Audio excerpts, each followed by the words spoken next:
Hey guys, welcome back to my channel. Hi Kai. So happy to make another video for you guys. But this time I'm going to be getting into my film stuff, which I've been wanting to do for so long, but I'm just so distracted, and honestly I need to do better.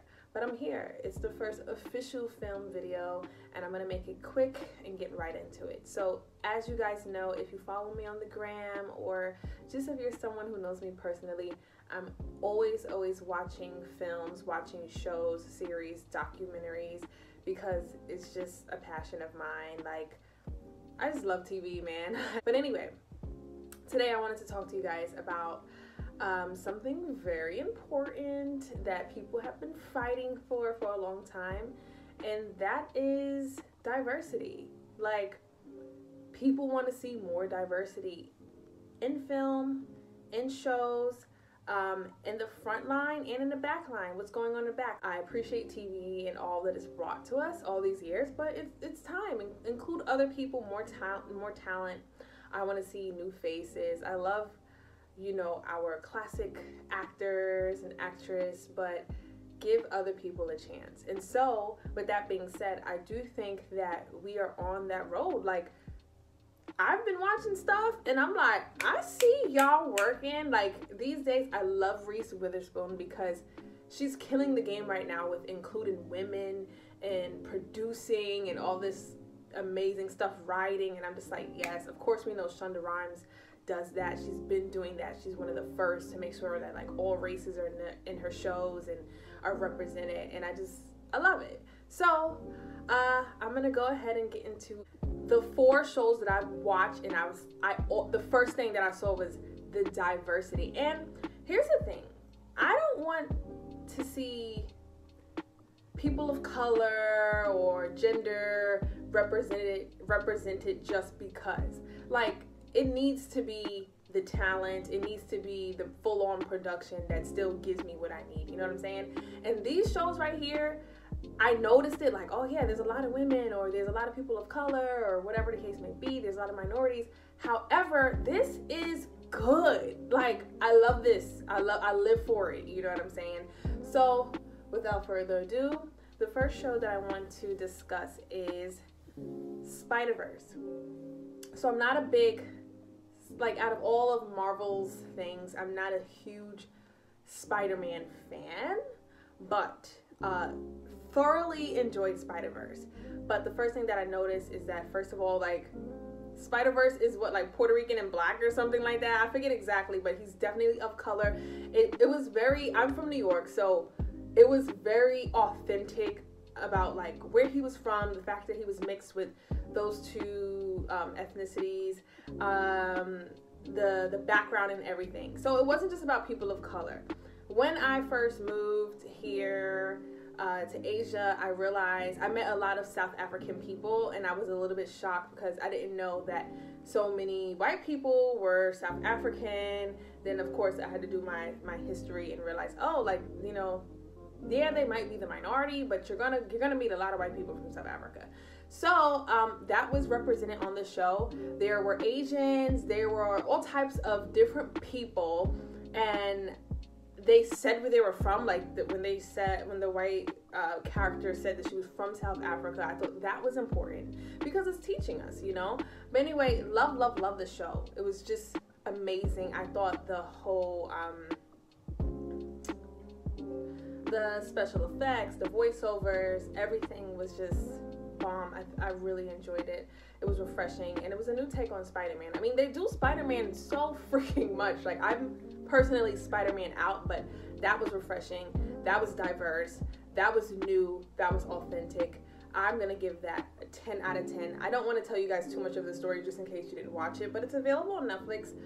Go and watch it. You'll love it, especially if you're into, like, new takes on our old classics.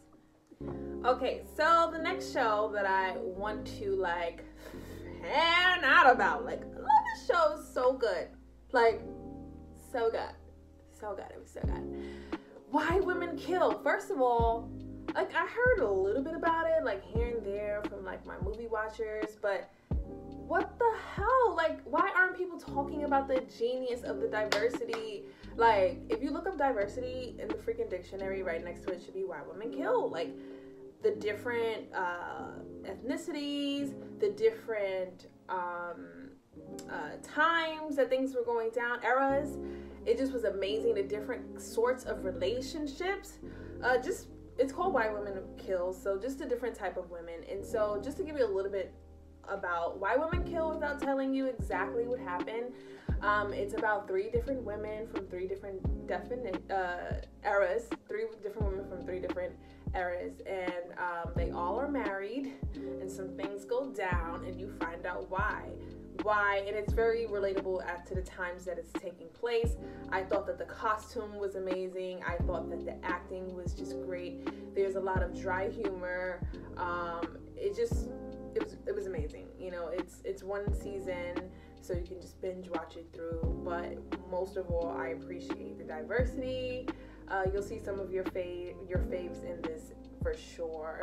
I believe Lucy Liu. Yeah, I believe that's Lucy Liu. She's in it. I haven't really seen her much since Charlie's Angels, so I was just so happy to see her. 10 out of 10 for sure. Give it a binge watch. It was amazing. You're gonna love it. I have a favorite of the 3, but we'll discuss that later. Follow me on Instagram and we'll get into all of that. Okay, so next up is Lovecraft Country. So I'm just gonna go ahead and say this. Lovecraft needs a video on its own, which I think I will do. But let me just say, the best. And the reason why I'm putting it in this diversity video is because it's the first time that I ever seen Black people portrayed in this way. So just to give you a little bit of background, Lovecraft Country is an HBO show that is about witches and wizards and magic, but it takes place in the 60s and the United States of America, which, you know, there were like Jim Crow laws and all types of segregation and racism and hate and that thing. So it's 2 different worlds of one that is, you know, unrealistic and one that is realistic, and they're merging it into one show with all of the racial things that are happening. What I love about the show is that although it is a fiction show, it includes so many historical facts of that time and of that setting. So I also listen to the podcast, which if you watch the show, I 100% recommend that you listen to the podcast, which it's one of the writers, I think the writers and one of the producers, and they team together and they tell you why they chose things. And almost everything that they chose in this show is because of the actual things that happened at that time. So very historical, so powerful for me to see Black people in this light. And what I mean, the light that I'm talking about is in science fiction. Like, we weren't just fill-ins or guest stars. We were actually the stars of the show. We were included in there. And just so people know, it's not an all-Black show. It has some white people on the cast, which obviously this doesn't include everyone, but it's a start. And it is phenomenal. I mean, it's phenomenal. If you enjoy Game of Thrones, if you enjoy Harry Potter, if you enjoy sci-fi, anything, this is like amazing show. So well done. I'm pretty sure they're gonna come back with a 2nd season. If they don't, they're crazy. But so powerful, so great. I'm definitely giving it a 10 out of 10. And of course, it's, you know, it's showing diversity and Black actress and actors. And not only that, nonetheless, amazing show. So go ahead and watch that. You can stream it on HBO now. And just thank me later for that one, for real. Okay, so the last show that I'm going to fan out about is, drumroll please,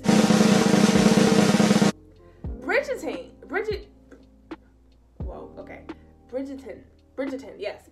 Everyone has been talking about Bridgerton. I love this show. It's so cute. It's just a good binge. You know, I don't have too much to say about like how it was produced, but I can just say that it's enjoyable. You can watch it in one setting.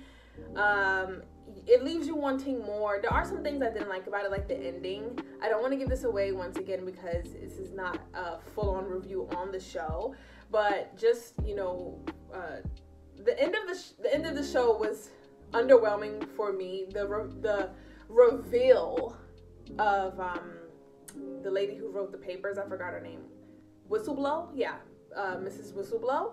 The reveal of it was very unbelievable to me and a little bit underwhelming, but nonetheless, everything else about the show was like, there was a little bit of funny, it was super dramatic, but the number one thing that I like about it, I saw Asians, I saw white people, I saw black people, I saw a queen that was represented, that was a black queen. And the thing is, this takes place in like the, I don't know, would that be like the medieval times? I don't know,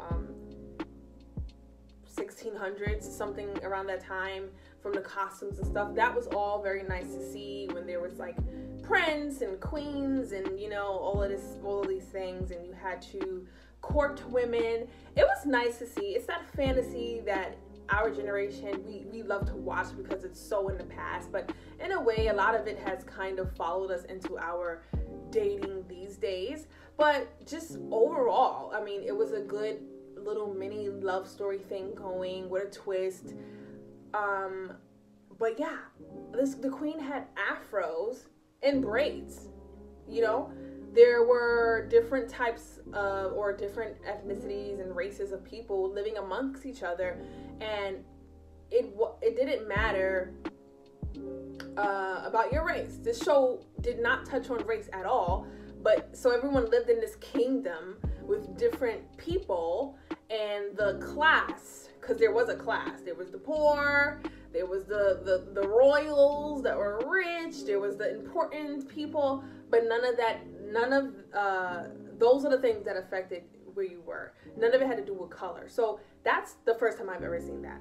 Like, so obviously this is all false. It's not true. That's not how it was back then. But it was nice to see. It's like, in a perfect world where everything wasn't about race and oppression people based on the color, this is how things would go down. And so it was a feel-good show. I'm going to give Bridgerton a 10 out of 10. I think most of the world that watched it felt that way as well. And so, yeah, they're saying that there's going to be a second season, but apparently the Duke will not be returning. And I'm just like, what do you mean? I need to see him on my screen, because, I mean, he's not really my cup of tea, but he was nice to look at. You know, like, he was just easy on the eyes, and then he kind of had this sexiness about him. Just go watch the show. It's on Netflix. You can binge watch it. I'm telling you, if you stay in this weekend, just binge watch Bridgerton if you haven't seen it already. Just, like I said, feel good show. Shonda Rhimes, of course, like, this is her forte, inclusivity and diversity, and she did it again with this one. For sure. Like, I'm really glad that she took this route, because, you know, we're so used to her giving us these serious dramas that are based on realistic life situations, but this was more, I think, out of her league, out of her normal comfort zone from what we've seen from her, and I want to see more of this from her. So shout out to Shonda Rhimes. She's just such an inspiration. This was a great show. So I'm going to conclude this video. I hope you guys liked it. If you want more film stuff, and just to wrap everything up, Spider-Verse, Why Women Kill, Lovecraft Country, and Bridgerton. These are the 4 shows that I watched this year, and the first thing that I saw was diversity, and I'm so thankful that our voices as people demanding things and noticing issues in our country, we're taking a few, you know, it's baby steps, but there are some steps being made with some amazing producers and people in it. We want to see diversity, and we appreciate it, and it's just, you know, the moral thing to do. And not for nothing, like, people of all backgrounds are talented, and it should be equal opportunity. That's what we're asking for. At least I am. I'm not saying I don't want to see white people on TV. I just want to see everyone. So I hope that that's clear. Anyway, I would like to show you guys my new book, Coffee Table Label, This is my take on The Devil Wears Prada.